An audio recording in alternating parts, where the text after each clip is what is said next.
Alright YouTube, so she's back together. Got the foot pans on.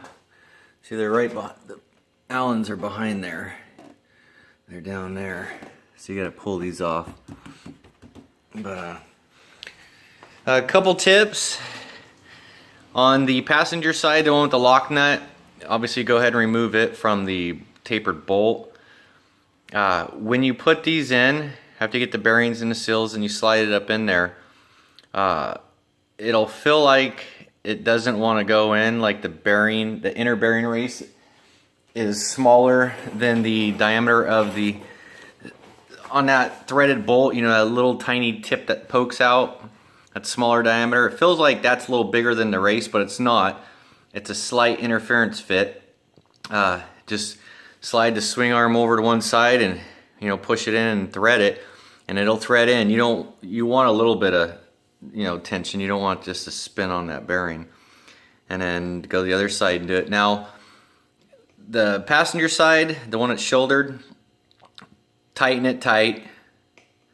Then go do this side and snug it up firm to set everything, and then back it off till it's a little loose. I'm sure Honda has some sort of specs, and then just I put probably about 3 to 5 pounds of torque on it, if that. Just to, all you're doing is preloading the bearings just a little bit, just like a car.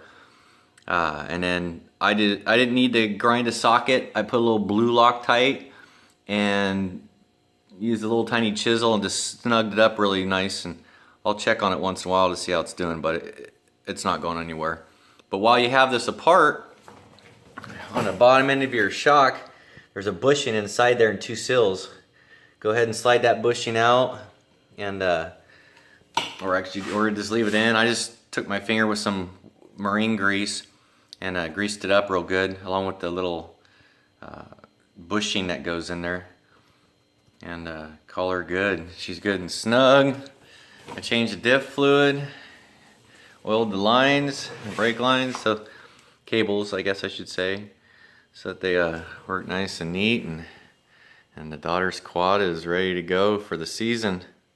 So I hope this helps somebody. Like I said, I didn't find any other videos, and I know this is not the best tutorial, but maybe it'll give you a helping hand on where to go and the bearings to order. And just to quickly show you what I end up using for my slide hammer was it's a snap-on, but I guess you don't really need to know that part of it. The biggest part was this end, and when I worked on boats, I bought this. Obviously the part number is upside down, but you'll need that adapter, and then this, and it's for removing gimbal bearings out of the back of Mercury boats, and you pull the drive off. But it worked beautifully, and have fun.